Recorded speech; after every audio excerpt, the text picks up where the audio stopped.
Cette chronique est une présentation de La Route et l'Encre. Bonjour, je me présente, je m'appelle Marie-Claude, je suis votre dévouée libraire et propriétaire de la librairie La Route et l'Encre qui est située à Sainte-Marie. C'est une librairie jeunesse. Aujourd'hui, je vous propose de vous parler un peu de la bonne façon de choisir des livres pour les enfants. On n'est jamais trop jeune pour commencer à lire, même les enfants tout petits trouvent un plaisir dans la lecture et le moment partagé, collé avec papa et maman. Donc, pour les enfants de 0-5 ans, on va y aller tout d'abord avec des thèmes qu'ils connaissent. Ils ne sont pas encore tout à fait dans les histoires. Alors, on y va avec des images du quotidien, des objets du quotidien, des activités qu'ils font un peu tous les jours. Et on sait que les enfants 0-5 ans ont besoin de toucher. Alors, évidemment, on choisit des livres cartonnés. La plupart le sont déjà de toute façon. On a aussi les livres qui font du bruit, les livres avec des textures. Ça, c'est tous des ouvrages qu'ils vont aimer. Les enfants aiment beaucoup aussi les idées un petit peu farfelues qui vont les faire rire avec papa-maman. J'ai un exemple ici, Une patate à vélo d'Élise Gravel. Alors, on a l'histoire d'une patate à vélo et on va se demander si, par exemple, est-ce que ça se peut une carotte qui prend un bain? Mais non, ça se peut pas. Est-ce que ça se peut un brocoli qui s'est compté jusqu'à 10? Mais non, ça se peut pas. On a Au Carnaval des animaux de Marianne Dubuc, qui est aussi un ouvrage québécois. Ça, c'est une superstar parce que ça se passe dans la savane, il y a un carnaval, les animaux doivent se déguiser. Alors, en quoi se déguiseront-ils? Alors, ici, on a le lion qui va se déguiser en éléphant. Et à son tour, l'éléphant se déguise en perroquet. Et le perroquet se déguise en tortue et ça va comme ça jusqu'à la fin où il y a un gros party. Vers 6-7 ans, là, les enfants, ils ont commencé un petit peu à apprendre à lire. C'est l'âge des albums illustrés parce qu'ils sont capables de faire un lien évident entre des images et un texte. On vise toujours un petit peu d'avancer vers l'autonomie. Ça fait que les albums illustrés sont de toute beauté. Évidemment, on va y aller avec des albums où il n'y a pas trop de texte pour que l'enfant puisse s'amuser à regarder les images. Un exemple ici, Le jardinier de la nuit qui raconte l'histoire d'un petit garçon qui va rencontrer un homme mystérieux qui, la nuit, sculpte les arbres du village pour en changer complètement l'atmosphère. Alors, vous voyez qu'il n'y a pas beaucoup de texte pour raconter l'histoire. L'histoire est toute contenue dans les images. Les enfants, ils voient toutes sortes de choses, toutes sortes de subtilités, d'émotions que nous, on ne voit pas.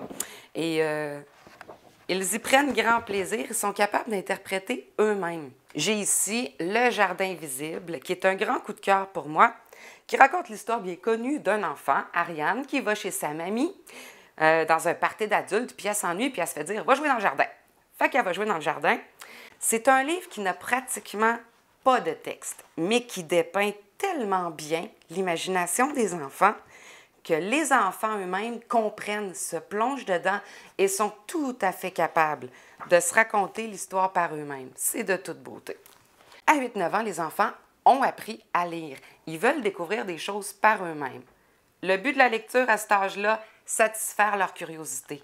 Ils ont plein de questions, des comment, des pourquoi, puis ils sont très contents de pouvoir y répondre par eux-mêmes. Comme par exemple ici, Bizarre mais vrai. C'est une série du National Geographic. Alors, très simplement, comme ça, Bizarre mais vrai va nous donner toutes sortes de faits insolites sur des animaux, sur des constructions, sur d'autres cultures dans le monde. Alors, vous voyez, c'est quand même épuré, c'est écrit en gros. Comme ça, c'est pas trop intimidant pour l'enfant. Puis je vous garantis qu'à l'heure du souper, il va être super content de vous annoncer que les mammouths perdaient leurs dents de lait 6 fois par année. Puis c'est comme ça que les hommes préhistoriques faisaient des outils avec. On a aussi de plus en plus des livres comme ça. Ça, c'est un exemple, c'est Les Dragouilles. C'est une série, mais il y en a de plus en plus. Ça, ce sont des livres qui, entre les mêmes pages, c'est un peu comme des magazines, en fait. Ça fait qu'on va trouver des bandes dessinées, des petites histoires, des faits insolites, des blagues, des recettes, des bricolages. Alors, l'enfant apprend sans, encore une fois, que ce soit trop lourd pour lui et puis peut aussi se mettre en action. Ça fait que ça, pour les enfants de 8-9 ans, c'est de l'art. Ensuite, on grandit un peu. 9-10 ans, là, les enfants, ils ont développé une certaine complexité dans leur façon d'appréhender les choses. Puis, ils commencent à être habitués de lire. Ils sont capables d'aller plus loin. C'est l'heure des aventures, c'est l'heure des héros et de partir à la conquête des histoires. Les enfants de cet âge-là sont capables de suivre un héros, mais aussi plusieurs protagonistes en même temps, puis même des histoires qui ne sont pas dans l'ordre chronologique. On peut leur faire confiance pour ça, tant qu'on choisit dans leur intérêt. Alors, je vous donne l'exemple ici de Maître des Dragons, qui est une petite série. Vous remarquerez que le livre est petit. Il ne faut quand même pas effrayer l'enfant avec un ouvrage trop gros. Puis c'est un livre, ce sont des livres pour la plupart qui sont épurés par des illustrations. Alors l'enfant tourne les pages, souvent a l'impression de progresser, puis ça fait qu'il vit une petite victoire quand il ferme le livre. Les vieux livres sont dangereux, c'est une histoire d'horreur pour les enfants d'à peu près 11 ans. Mais encore une fois, on entre dans un livre épuré. Il y a beaucoup d'illustrations qui vont aller comme manger des pages, ce qui fait que l'enfant peut avancer. Et quand l'enfant dans le livre est dans le noir, ben les pages deviennent noires. C'est que c'est super bien conçu.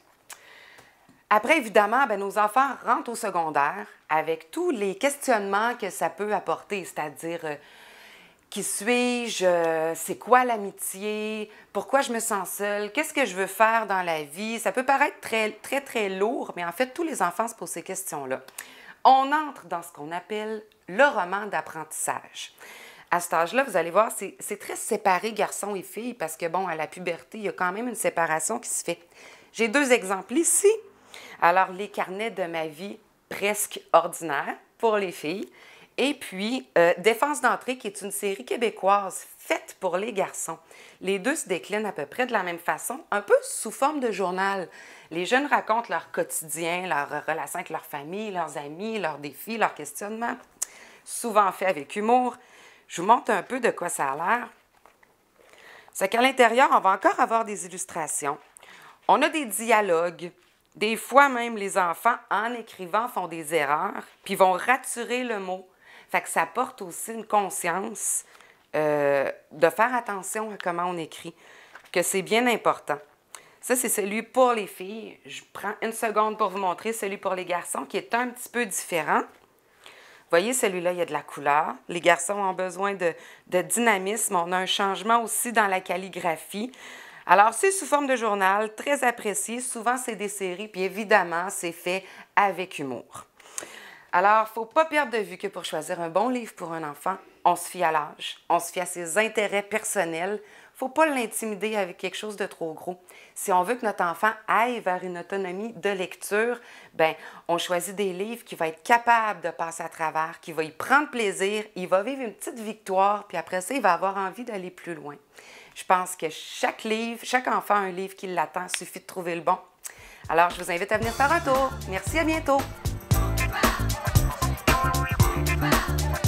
Cette chronique est une présentation de La Route et l'Âne.